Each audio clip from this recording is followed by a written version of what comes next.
final episode of Cobra Kai has aired. Cobra Kai's back, baby! That means it's time to stop and rank every season of Cobra Kai one last time.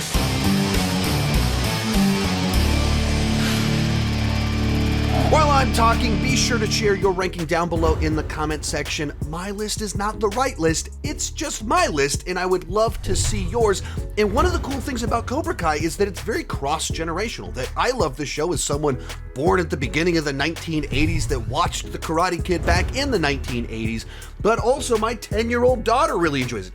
Actually, my 11-year-old daughter really enjoys it. She had a birthday just a couple days ago. She's actually right now on a birthday trip with her mother to LA. Last night, they went to Golf and Stuff, the place that is the date destination in the Karate Kid Cobra Kai universe, and took some pictures out there and everything like that. But the reason I say that is that I connect with different themes and plot lines in the show than many of you. Your favorite characters, your favorite elements of the show might be very different from mine, in which case our rankings will be very different. That's the fun of a ranking, to experience the show from a different set of eyes. So don't get too mad at me when your favorite season is lower on the list. Also, last week I was out in LA and I did a little bit of a Karate Kid Cobra Kai tour. I went to the original Cobra Kai dojo. I went to Johnny and Miguel's apartment. I went to Daniel's apartment and shot some footage there. I might incorporate that into this video if it makes sense and I was able to film it quite right. It was raining while I was out there, so not the best context to shoot a video. And let's get started. In last season 2, now to be perfectly clear, I enjoy this season. I find it watchable, but I think every other season of the show has more of a hook to it that taps into something that I specifically like. And season 2 is missing that for me, where the big standout event in this film really is the final episode with the school fight. That is such an iconic, important part of the series as a whole. But the journey to get there, I don't find to be that particularly interesting or compelling. Now, it's just as bingeable and addictive as season 1, where you get wrapped up in all the melodrama. There's just enough of a cliffhanger at the end of each episode, and there's a series of misunderstandings, bad timing that sets a series of events in motion that get you frustrated but hooked. You can't stop watching it. It has all that stuff that you expect from Cobra Kai. But I also feel like this season doesn't really give us anyone to root for. That at the core of what I think Karate Kid Cobra Kai is best at are these mentorship relationships, people finding their confidence in kind of growing, becoming a better person. And this is an aftermath season. That we saw all of that in season 1, but Johnny pushed his guys to gain confidence, and then they turned into the bullies that he used to be. So we can't root for them anymore.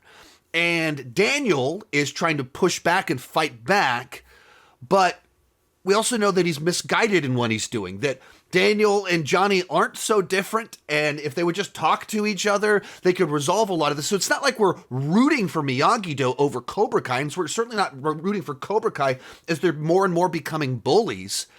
And so it's that dynamic that I think just makes this the season that I connect with the least, or get the least out of it. I mean, Miguel is kind of a jerk the whole season. The sweet Miguel from season 1 and the later seasons is just kind of turned into the cult of Cobra Kai version of the character. Tori in her early phases, found to be pretty insufferable. We'll get more to her later on as she becomes a much better character. But there's just a lot of that holds it back for me. Now, Kreese joining the show is a nice dynamic. Like I said, it ends on a high note with the school fight, and there is enough of that building tension throughout it that feels like a powder keg exploding when you get to the school. But a summer of high school politics and bullying isn't as interesting to me as what you get in the rest of the show. Number 5, season 5. And this was where the show started to get very frustrating to me, because it was like this just odd mix of like highs and lows. Some of my favorite stuff, some of the most frustrating stuff. And I look at this season And there's a bunch of elements to it that are really cool. As of today, I am shutting down Miyagi-Do Karate. We get a bunch of forward movement on the Robbie and Johnny relationship. We get Johnny growing up, becoming a dad again, and we're seeing the fulfillment of his character arc. Tori stops being a bully and becomes this much more multi-dimensional character that you're actually rooting for and becomes one of the stronger characters on the entire show. As I mentioned, talking about season 2, I thought she was terrible for 2 seasons. And by season 5, I was like, I'm really invested in what they're doing with her. The stakes are bigger than ever. And so when they pay off, it's very satisfying. I think Terry Silver just makes for a very fun villain because he's very okay doing bad things and thinking he's totally justified in all of it. This is also a season that is just kind of all over the place. That we send, half of our cast to Mexico for a few episodes to close out this little journey, and our teenagers are sidelined a lot of it as it's about almost like corporate espionage with Daniel trying to bring down this evil corporation in the valley. If you continue down this path, nothing in your life will ever be the same again. And it just felt like we've moved too far away from the core of what this is about. Now it's about stopping supervillains. Terry Silver, who's flying in more villains from overseas, and people have eye patches, and away from mentorship, and away from people being that best version of themselves. This show is always borrowed from soap opera, and that's what makes it so addictive and bingeable. Here, it's borrowing the more ludicrous elements of soap opera, where Terry Silver's literally burning down buildings, and just, we're having actual weapon fights and sneaking into buildings and stuff. It's just too heightened. And that's not where I think this show shines. When it's the most grounded and character-based with like flashy elements, that's when it's best. When it's all up here in the over-the-top stuff, it loses me a good bit. And even just on characters, usage of them very uneven. There's people that disappear like 5 episodes at a time. And you're like, where'd they go? And then they come back. So a season that when it pays off really well. It's very satisfying when you get to the end of this season and, Tori's come around and Silver's defeated. Like, it really works. But then you have stuff like Kreese faking his death to break out of prison. What? 4th, season 6. Now, this was the most difficult season to decide where to place on this list. For the very simple fact of the matter, I think parts 1 and 2 are easily the worst sets of episodes that they've released. And then part 3 is some of the most satisfying episodes that they've released, that if I was just ranking it based off part 3, that's probably like my second favorite behind my number 1. That it got back to what I love about this show, and because it didn't need to stretch things out, it was all about payoff. And we're giving everyone that final moment, that final emotional release. And it's so satisfying to see where they take all of these characters and the different happy endings that they get, the redemption that they're offered, the people that we don't like, that they get what's coming to them. And as we were watching it, there was a point in time where it started to manipulate the pieces, and you start to realize with what Kreese did, what that means for Johnny, Cobra Kai, the tournament. And like my wife stood up and like, yeah, they're going for it. That level of cheering. But parts 1 and 2, I think felt like this very misguided rabbit trail, that they knew where they wanted to end in part 3, and they needed to find a way to manipulate the pieces to get Johnny and Cobra Kai to that place. And they found this very roundabout path to get there. And to do that, they started having to repeat plot lines. So we defeated Silver, but now he's back. We need to defeat Silver. And we have to introduce a new set of characters and tensions in order to have new villains that need to be defeated. And we need to come up with new motivations for everybody. So everyone's worried about getting into college, and you have to win a world tournament if you want to have a dojo, and you need to do this if you want, and all of it felt fabricated to me. It felt contrived because the vast majority of the story arcs and character arcs that the show has always been about were resolved by the end of season 5. It's completed. But now we're trying to come up with something new. And Miguel trying to get into college is not nearly as interesting as Miguel trying to find his confidence and overcome bullying. It's not as universal. And so it really lost me in parts 1 and 2. In particular, part 2, the original version of the tournament was like professional wrestling. It was like American Gladiators with Royal Rumbles and people like falling off platforms. I didn't think that was even exciting. Like, the show is good when you're doing like a tournament, 1 versus 1, talent, skill. And when it did that in part 3, it was awesome. And each fight had both thrills to it, but also was the payoff. It was the external version of an internal struggle that these characters are working through. And so it represented something. And just all the Royal Rumble, brawl fights, people falling off platforms of part 2 did not interest me at all. So this was a tough one to place. So I kind of tried to let's average this out. We got some of the best Cobra Kai with the worst. So averaged middle. In third, season 3. To me, this is like a better version of season 2, where it continues a lot of the same ideas about the Cobra Kai kids are now bullies. Kreese is taking over Cobra Kai, and Miyagi-Do is trying to fight back. But it's a version of it that's in a much more interesting and compelling place. A big part of that is that it clearly makes Cobra Kai evil. They're the actual villain. And we've removed Miguel and Gianni from that so that we can look at them and be like, those guys are bad. And we put Sam and the Miyagi-Do people in just enough of an underdog position where Sam is like afraid of Tori and being bullied and all of this. So now there's a goal of finding that confidence, pushing back against what's coming at them. So it works a little bit better. But the other big one is that we're back to that dynamic between Gianni and Miguel. That mentorship relationship, that Miguel is broken and his sensei is there to try and heal him. And we are able to get all the classic Johnny bits. It's all right, you felt like a champ. And all this other ridiculous Johnnyisms, you get them here. So we're back to that character-based, mentor-based, being that better version of yourself, and the competing dojo aspects, I think, had clearer dynamics of who you should be rooting for and everything taking place. Also, this is probably the kind of peak Kreese as a villain. And it's the season that we get his backstory and understand how did he become this kind of broken character that behaves the way that he does. I mean, I think the Vietnam sequences are a pretty big miss for me, both for budgetary reasons. They're not convincing.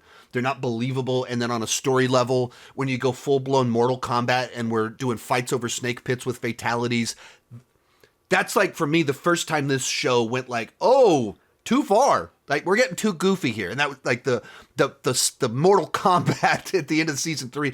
And then later seasons kind of continued some of that heightened shenanigans that I'm not crazy about. But also, you get Kreese as the villain. Not with Silver, not trying to work with Johnny, but in villain mode, taking over Cobra Kai. So like a nice return to form after I felt like season 2 kind of lost its way a little bit. Our runner-up, season 4, the most focused season since the first season, which is particularly impressive because there's a lot more characters and plot lines on the show at this point in time. But because of the cliffhanger at the end of the previous season, it gave us a very clear target. We are working towards the tournament. And therefore, you can craft an entire season around every character working towards winning the tournament. And we understand why that matters for each person. If they win, if they lose, it has personal significance for each of them. And also, because we've got Daniel and Johnny working together... Come on, we're gonna get sued here.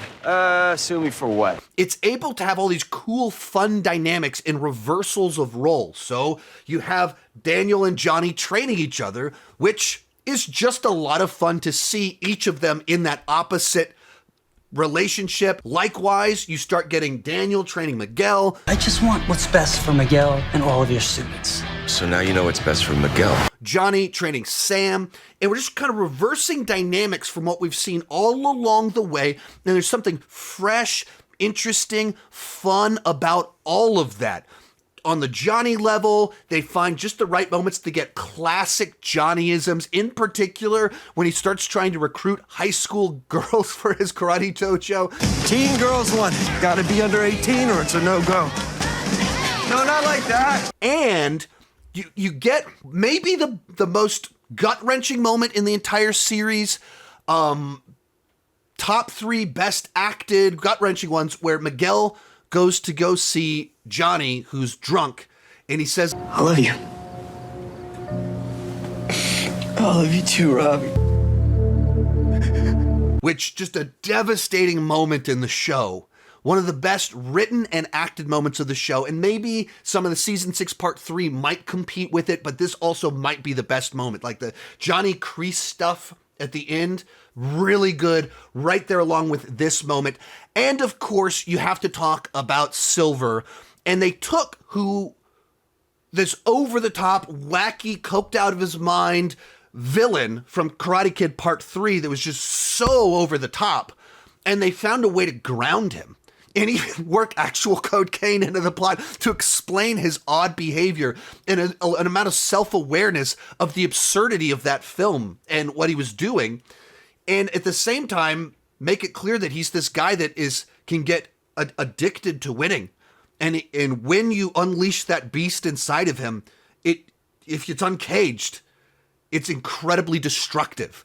I think there's some uneven storytelling at times where they really make a big deal about Kenny and LaRusso, and then that gets sidelined for a long time, and then it's really important at the finale. There's some unclear, inconsistent characterizations there that maybe hold it back just a little bit, but I thought that this was a great season of the show. But for me, the first is still the best. Way back in 2018, when I heard this show, I thought it was a terrible idea, and I tuned in for the first episode, basically just wanting to see how bad it actually was going to be. And watched it with my wife, and we got to the end of the first episode, and we both kind of like looked at each other like, wait, what just happened? What, am I going crazy, or was that awesome? what just happened? And we're both like, so we're going to watch the next episode, right? And then we ended up binging through the entire thing and just absolutely falling in love with the show. And somehow they were able to take the original concepts and themes of the Karate Kid and turn them into this TV show with a wildly different tone, but that is entirely respectful of what came before.